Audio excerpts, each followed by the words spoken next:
Hello everyone, this is a late winter edition. It's the end of January. I got this new bird bath here next to this Snow Mountain Pieris and this Fatsia japonica. You can really tell I got some winter damage, which is normal. We're gonna have another pretty cold night, like in 4 or 5 days, and I expect it to get a little bit more winter burn, but it should bounce back. I noticed it was getting some fungus down here, but I think it's due to the moisture. But you know, I made sure not to water it and anything like that. It hasn't rained in a while, so the fungus is at least hiding. Can't see it that much anymore, but hopefully that doesn't cause root rot. And this Pieris has a dead part right here. Last time I cut it off, that's why you could see an opening there, but it still looks pretty good. Hopefully it's supposed to bloom here pretty soon. And then I got this new bird bath. I got a deal. You can't beat free. And here's the Japanese maple, still dormant. No signs of waking up, which is normal. And then I got these Hydrangea standard shrubs. Little trees. They're still dormant. I'll probably have to prune them like in a week or two, so you can see how much I prune them. I'm only gonna leave about a third of the branches on, and that's normal. They'll rebound pretty good. Here's the emerald green Arborvitae. They're doing okay. That one's really doing good. That's where you could tell that in zone 8A, emerald green are not that good, because that one stays in the shade most of the day and it's the only one doing good. The other ones, they get significantly smaller as they're in more sun. But look, that's what I like about spring, the early signs of spring. So you can see here, look at these, they're starting to come out.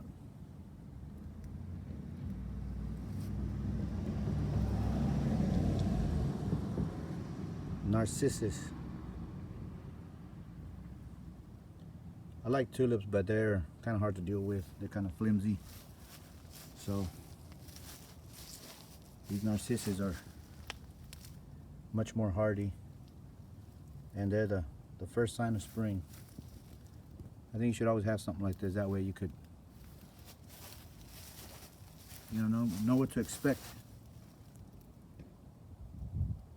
Kind of neat too. They need a lot of sun, so the ones that are in the shade are not growing as much as these over here. These are in the sun, so these are the opposite of the Arborvitae. You can see the Arborvitae over there, they're better, and then they go from better to worse or smaller. But the daffodils go from better to worse, or bigger to smaller. But look,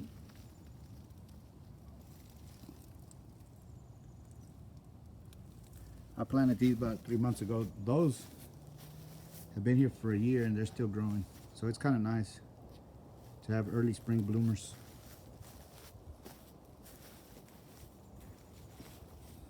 And then right here I'm working on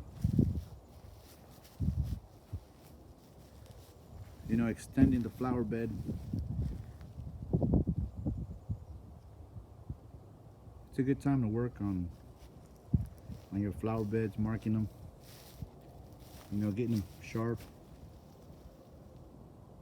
for the season. Every year you just add a little bit more. There's a little elephant, and my wife liked, her dad gave it to her, so Mugo pine, doing real well. Mule grass or moldy grass. And then here's a Paul's Gold. It does way better in the winter and spring. In the summer it gets pretty beat down. This one, this is juniper right here. I really like it because it's called Juniper Yougstown. But man, look at this color. It's kind of hard to see, but it's like a purple burgundy. And the colder it gets, the more purple it gets. And in the spring and summer, it turns back into green. So just in case you're interested in this one, it's a Yougstown juniper. It doesn't grow tall. It grows 3 to 4 feet wide if you let it. And it's not as prickly as the other ones. It'll still get you though, like all juniper. And then here's a blue point. This one will get you. These are pretty hardy in zone 8A. There's a dwarf butterfly bush that's dormant. And this is kind of an experiment. You might remember, but here in Texas we had a really rough winter storm last year, and it killed all of these. And I didn't think it was gonna come back, but I cut it off and I put it in a pot where it's a better, more controlled area, and it's doing good. It's pretty susceptible to leaf spot, you can tell. You have to make sure you don't water the leaves because it'll get leaf spot. But you know, it's a good time to work on the yard right now that the earth is soft, not as hard compared to the rest of the year. Like in the summer you can't dig. I wouldn't dig in summer if you don't have to. And then here's the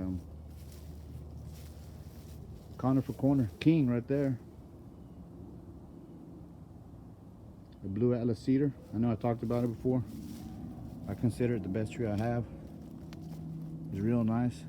I was getting worried because it's starting to get some of the leaves were falling off, and then you would see the sap come on. It wasn't, but I thought it was going to be all bare, but luckily, I guess it does that sometimes in the fall, but in the spring it'll look pretty nice. But look at those, look at the color. It's like it's a blue Atlas cedar, but it looks kind of gray, sometimes even kind of white. That's kind of why I put that Paul's Gold and that Mugo pine. I want to see all the colors, you know, different colors. And that blue point juniper, once they get a little bit older, it should be pretty neat. These will be 2 new additions for the garden. The green one is a sweet tea gardenia. I don't know much about gardenia, so it'll be interesting to figure out, you know, how they bloom, when they bloom. And then I have this Loropetalum, Chinese fringe flower. You know, it'd be nice to keep them next to each other, or maybe something a little bit more green, like a sunshine ligustrum or something. That way you can really see the contrast. But one thing I don't always do it, but one thing I kind of do is, like this one right here, I might put it in a pot for a season and put it in a location in the garden and see where, if it, you know, if the light conditions are favorable towards it, and if it is, then I'll plant it there the next year. But it's kind of like a trial year. Not all the plants, but some of them I do, and I like this one so much, and it's kind of expensive. I don't want to risk losing it. The Loropetalum is, you know, I'm willing to risk it, and I know it's not that hardy. If it gets, you know, 20 or below, which it does sometimes, but not that much. But I'm willing to risk it, and you know, some plants you're not willing to risk it. You want to be have a more controlled area. Here are rosemary. I had these in containers for I'm gonna say a good 3 to 4 years, and they're still doing fine. The Boxwoods, these were kind of the cheaper Korean Boxwoods, so they get pretty yellow in the in the winter, but they get green again. And then I have this Dragon Prince Cryptomeria, which is real nice actually. Soft to the touch. It's kind of feels like it's rubbery, kind of fake, but it's real. I have it in a pretty nice looking container. And then I have this cordyline that took a beating from the winter, but I'll cut the dead parts later on, and the dead leaves. And then I have all these little succulents. Most of them are they budded from the one over there. I've had that one for about almost 20 years, but all of these budded from there, most of them. And then I have some blue agave, but I give these out once in a while. And then one thing I'm trying new this year is trying to grow some edible, not just to look nice, but something you could eat. And I heard garlic was pretty easy to plant and grow, and they're right, because every single garlic that I put in there, every single one has grown. So that should be pretty interesting. Next year probably plant more, because it's kind of expensive. So if it's easy to grow and it's expensive, and I could harvest it myself, I mean, that's a good deal if you're asking me. I think that's what gardening's about, just kind of planting and waiting for the next season, waiting for what's going to happen, seeing what new things come out.